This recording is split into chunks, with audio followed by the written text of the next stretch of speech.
Alright, it's time to get back into the sci-fi thing for the RPGs. Aberrant is the prequel to the Trinity game that I've done before. This one pretty much it was written afterwards, but is considered a prequel to it. So it's set in the year 2008. So it starts off in the colored section. It gives the whole background information. So it starts off with these first few pages is an interview with one of the what they're called novas. They're the in a sense superhumans that become the aberrants or the villains in Trinity. So this whole first section goes through the whole background information. So it gives a timeline of events. You can see that it starts the timeline starts in '98, and it covers the 10 years. And so it goes pretty much year by year. And so to give that timeline on in a sense current events of the actual event, so it gives you that background information, so that way you can run characters and fit them in somewhere. And they do have throughout this whole section people you can use as NPCs. They're major characters. So this whole, like I said, first section, colored section, is basically background information. Just like in the Trinity, they have the same deal. They had a first section of colored section, whereas they have this whole idea of gives you the concepts, ideas, and the background information on the actual world and everything. So like I said, it give the timeline of events for the past 10 years being set in 2008. It goes through the actual organizations of that era, and also you can see it does interviews of normal people, how they think, and basically what you do in today's standard, you interview people what's going on with the current events. So you can see here's another NPC that you can use in this. So I'll reiterate, this whole section, first section, is pretty much just a background information on the actual society of 2008, where these novas come in to also all of a sudden just bust on the scene. And with the timeline, it actually starts in '98 with a tragedy where a satellite gets hit by a meteor and dumps a radioactive material through the jet stream or whatever, and all of a sudden it creates the so-called novas, or like I said, they become the aberrants in Trinity. So they basically become the villains of Trinity, which is set in 2120. So you can see it goes over for pretty much over. I have 100 years between this setting and the Trinity setting. So this whole, I'll reiterate, this whole section is pretty much just gives you a first section background information on just on the setting, so that way you can players and DMs, or in this instance they're called GMs, the game master, know all the background information, and have an idea of how who's who, what's going on in all the continents, and all the major players, with the whole concepts of the whole game itself and everything. So then the black and white section actually here, as you can see, gets into the actual rules, where you can start making characters and running the game and everything. So it does give contents for be able to go through and each section, characters, systems, traits, and it's going to be slightly different than Trinity. I mean, it still uses the same character sheet, where you're based on ranks of 1 to 5, and the system uses D10s, where with successes would be 7, 8, 9, and 10. So you'd have to roll so many successes to be able to succeed against something. So and you'd roll one die per like dot you'd get type of deal per like ability, which corresponds under like the actual attribute and everything. So like the same kind of concept of character creation is pretty much the same in here as in like the actual Trinity game. So like and it gives like terms and stuff that you can use for like equipment and like traits and stuff. So this first section actually like goes through like the character concepts, and then like you can get actually into like the in the second chapter get into the actual character creation. So like you have like the concept like what kind of like a type of character that you're going to play, like a you're going to play like a rebel, or you're like maybe you want to play protector type that like wants to protect people, like maybe you're someone who's like on the fringes of society, so you want to play an outsider. So you take like you pretty much pick your concept, and you also can pick your allegiance. So like, you can pick like an allegiance for like a maybe you want to work for the United States government, or maybe there's like a philanthropic organization that you want to work for, or maybe like what's quite common in this game is you could just your allegiance could be independent, and like nature gets into like that, like same kind of like goes hand in hand with concept, and like what kind of character that you're going to like background, like in a sense like your character's personality type of deal. So then it gets into like abilities, like those the attributes and abilities. So you can pick those, and like they have like the way it's set up is that you pick like a primary, secondary, and tertiary. So like if you want to build someone like who's super strong, like the Hulk, you will sit there and put your primary attributes as like your physical, your strength, dexterity, and stamina. Or if you want to play someone like who's super smart, like Lex Luthor, you would gear your primary more towards like the intellect, like perception, intelligence, and wisdom and stuff. So like it pretty much gets into that. And so like in this game, like the tragedy, like the satellite getting destroyed and getting dumping radioactive material or whatever through the jet stream, like in a sense what it does is like with these novas, it activates this like node in the brain that like lets them manipulate quantum energy. And in Trinity, the scions are ones that can manipulate sub quantum energy. So that's how the novas or who become aberrants and the psi in Trinity are differentiated, in that the novas slash aberrants here control quantum energy, and the scions in Trinity control sub quantum energy. So like the whole like gives a whole table on how to actually create your character. So like it gives like a step by step basis, like you like in previous like in your pages, like you choose your concept, nature, and like the allegiance, like I went over, and like I just mentioned, like you pick your primary, secondary, and tertiary attributes, and then like you'll pick your abilities, and like you can pick your backgrounds, and like backgrounds are things like maybe you have like you're a celebrity, you have high influence, or maybe you're someone who's rich and has a lot of resources.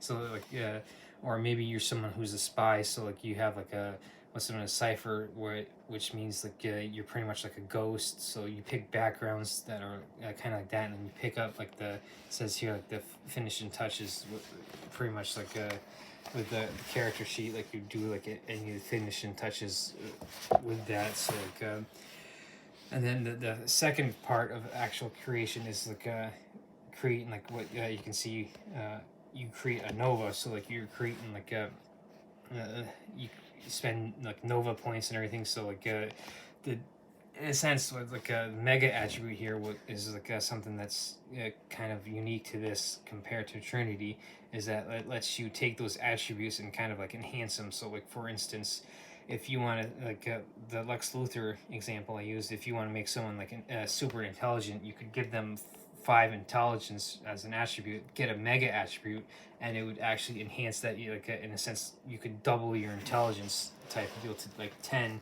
So it also goes over creating a team. It goes through prologue of like how like getting into the actual adventures and everything. So and also like it goes into like in the character creation, it goes into like experience, like again the actual experience in this game, which works different than like say your traditional games like Pathfinder or Dungeons and Dragons. Is like you don't actually have like in a sense levels. What you do is you'll get certain amount of experience points, and like you can expend experience points to get like increased attributes, abilities, maybe get more backgrounds, like the mega attributes that like I mentioned. The quantum powers are actually like the abilities that you could make.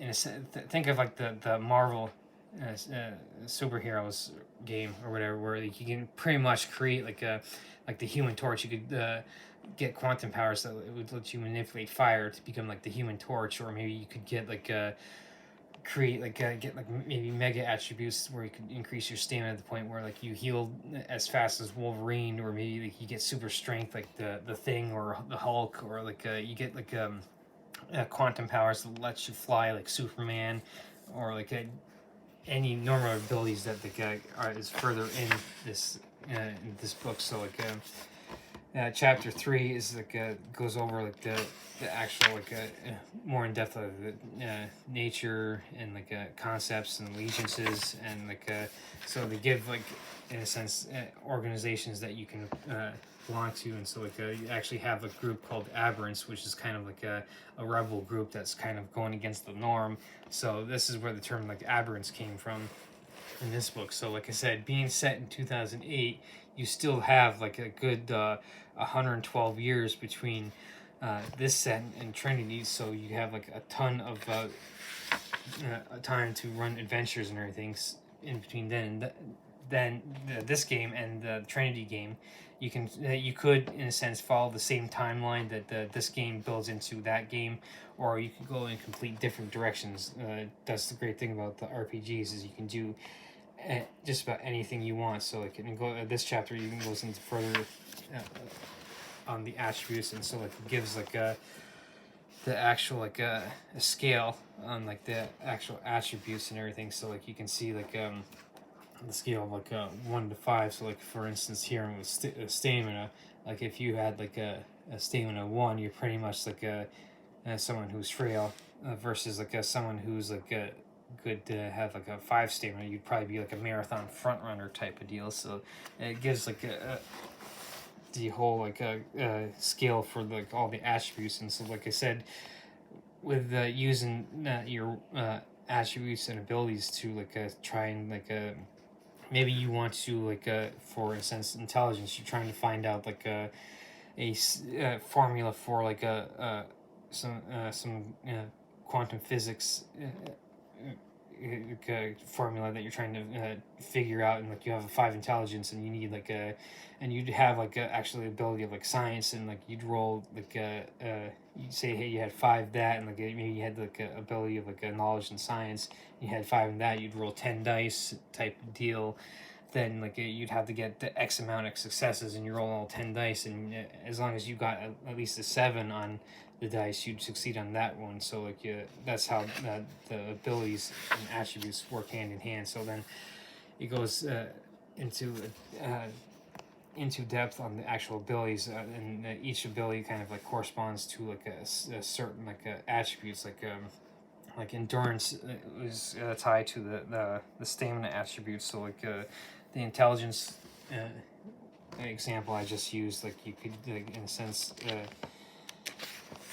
get so many abilities, and like the scale is always from like 1 to 5 on the abilities and attributes. And then in backgrounds here, the scale is one pretty much like 1 to 5 as well. So like for instance like the background of allies here, you can see like if you were to take this as a background, like consider like maybe having like like longtime friends or something. So like the more dots you take in this, like the more friends you'd have. Or like you can see like here with the 5, like you'd have 5 allies, or maybe like 1 or 2 that are quite powerful and everything, so that you could be able to call up and be like, hey look, I need help in defeating like my arch nemesis, and so you can call them up and they can come help you and everything. So like And of course, it goes into like contacts, like people you can call on for me information and everything. So maybe you're friends with like the local librarian, so you can call them and they could do maybe research on your behalf. And so like dormancy, like is something unique to this. It, in a sense, lets you shut off that node that I mentioned that got turned on to let you become a nova. So like it lets because a lot of times like novas can detect each other based of the like, in a sense the quantum energy that they put off, and so this dormancy one lets you like in a sense the power down or shut things off so you can like avoid detection from other novas. So like it has like backgrounds unique to like this game and everything. So like and of course like it gets into willpower, quantum, and taint. Taint is the concept of like controlling that quantum energy. Like if you control like let the quantum throw through the body of your character enough, like it can in a sense kind of corrupt your character. So like that's like how like the novas in a sense become the aberrants in the trinity, is that their quantum energy in a sense here it says taint, but like it kind of like it says taint them to the point where they go like pretty much like insane and lose control of their powers, and then that's how they become evil aberrants in Trinity. So like the quantum is like the same kind of concept as like the psi energy that the scions use in Trinity. So like I've said, like novas use quantum and like the scions use subquantum energy. So that's how you can differentiate between the two. So like you can see like a good picture here, like what would happen like if like your character got like too much taint, you'd end up getting like mutations and stuff like that that made you kind of look like kind of freaky and everything. So you can also like it says like you can see here by tainted powers. So like in a sense you can increase that taint that you get for like your character to buy powers and stuff at like in a sense a decreased cost and everything. So like and it goes into like the aberrations, like the picture I just showed, like it gets into like the aberrations that like you can that are like visible to that, and so that goes into like that, and like it also goes into like the mental disorders that can happen from channeling too much of the quantum energy. So and of course now it goes into like the mega attributes, and like in here like I said like buying like for instance, like here, like the mega strength of for instance, if you wanted to make someone like the Hulk, you could buy like a get like a 5 strength, and then get like a 5 mega strength, and you pretty much, in a sense, be like as strong as the Hulk type of deal. So like that's where like these mega attributes come into play. So like you can like you can see here like someone who's super fast. So you could with mega dexterity, you could think of someone like the Flash, and like the mega stamina, like the example I used, like if you had like a 5 stamina and 5 mega stamina, think of someone like a Wolverine who can like pretty much like heal automatically from injuries and stuff. So this is where like the mega attributes like in a sense like the mega intelligence, Lex Luthor I use, and also think of like someone like a Batman, someone like who's like super smart and can use all of his abilities on like a turn of a dime type of deal. And so of course you also got like the mega attributes for like your social like attributes as well, like appearance and like manipulation. Think of someone like the best lawyer that there ever is. I guess he'd probably be someone who'd have like the mega manipulation, of course, like the mega charisma, as well as someone who's like pretty much like the top of the top when it comes to actors or actresses, or like someone who's in the spotlight type of deal. So then it also gets into like the actual powers that I mentioned before, where like in a sense, like I said, like you have like all these different powers that you can pick from. So you can in a sense think of like the examples that I've been using, like your superheroes. You can pretty much create like any type of like a superhero, and so like the whole like character creation is like the amounts of like the differences, the different characters you can run are probably like limitless. And so like this chapter actually goes into like the actual like descriptions of all the powers that like you can actually get, and in a sense like level up and everything, and like use experiences to improve and stuff. So this actually goes, like I said, also not only goes through the mega attributes, but also goes through the abilities that you can get. So you can, like I said, I used the flight example, so like you can get this to pretty much fly like Superman type of deal. And so like the amount of types of characters you can play, like I said, are pretty much like limitless, with all these different types of abilities and mega attributes and stuff. So you could, in a sense, never write up the same character twice unless you actually like wanted to. So like you play dozens, if not hundreds, or maybe thousands of different types of characters, and like run through like different campaigns, and run like 10 different campaigns and run 10 different characters type of deal. So like a continuation of like the actual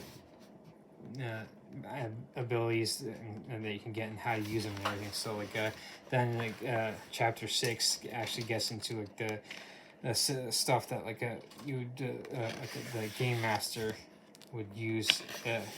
So like in a sense, think of like a Pathfinder or D&D, like rolling saves and rolling like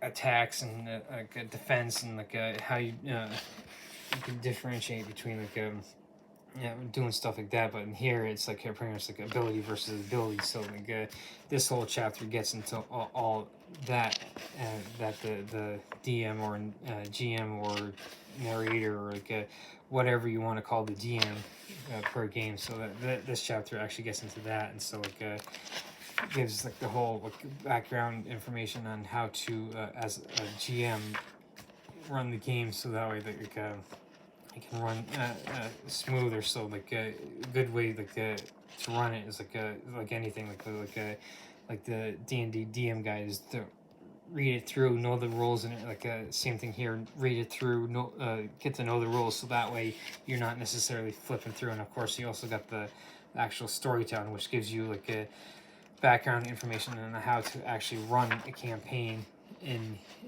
the Aberrant setting, which, like I said, is set in 2008, and this is a whole like a prequel to the Trinity game. But each game could be run separately, and so you don't necessarily have to run one like this one and build it into Trinity game, or you don't have to play Trinity and then kind of use this as the background information. You can run either or, but like I said, this is designed as like a prequel to the actual like Trinity games. So because so that way it gives background information and like a whole you can different break away and actually start playing like maybe you could play one of these Aberrants or Novas in the actual Trinity game and use like the character creation in here type of deal. So like these are both could be a great tie-in to like that game too. So like and then the appendix, you actually got like tables and stuff for like the stuff that you would actually the equipment and tools and stuff that you would actually use in this game. So like it shows like melee weapons. Like sometimes people can like the example, like you can build a character like Hulk, you can pick up an automobile and throw it. And of course, like you got the ranged weapons that you can like guns and stuff that you can actually use. And this actually goes into like the whole types of other weapons and like other types of like armor, and like gives you like the whole like tables on like vehicles and yeah. So basically like this chapter is like pretty much like tools of the trade. So like, and then like of course you can also like gives you information on like NPCs that you can use as well. So like and it does give like a couple examples here in the back of like pre-generated NPCs that you can like could use as a GM on the fly if you're like if you are in an instance where like you need to grab someone on the fly, and like if like the cost of case, like you plan for people going right and they end up going left and you need a quick PC. So that it gives that in the back and everything for quick PCs. And so like final look at like the actual character sheet. So like the Novas, they do all of them do start off with the high endurance and resistance because of like the quantum energy that they are able to control and everything. So this is the back side of the actual character sheet. So like you can write down like your attacks, your armor that you have, and like you could even write out a whole description and like do like a whole like a sketch of your character. And so like it does also give like an index on like all the terms and terminologies and powers and like everything in the book. So also gives you a quick reference guide for an index on like where to find the stuff and everything. So this is pretty much the Aberrant role-playing game, and like I got this probably decades ago. So like these upcoming ones are pretty much like they are probably all out, as you can see, like 99. So this was released way back in like the late 90s and everything. So like this stuff is probably all out, but you don't like anything. You don't necessarily need these. All you need is this book to run the game for this and everything. So this is Aberrant, the prequel to Trinity. So like I've said before, you can use this as the prequel that it's intended for Trinity, or you can run it as is and go off on a completely different basis. So this is just yet another sci-fi RPG that you can get into. So it does, like I've mentioned, does use a slightly different die system and character sheet and everything than your traditional D&D or Pathfinder. But like the system I feel is relatively easy to pick up and everything. So like Trinity, if you want to get into something that's sci-fi, you can get into this. I mean, I've also done one on Starfinder, so like if you're not necessarily a fan of Paizo, but you are a fan of White Wolf, you can definitely get into this or into Trinity as well. So until next week.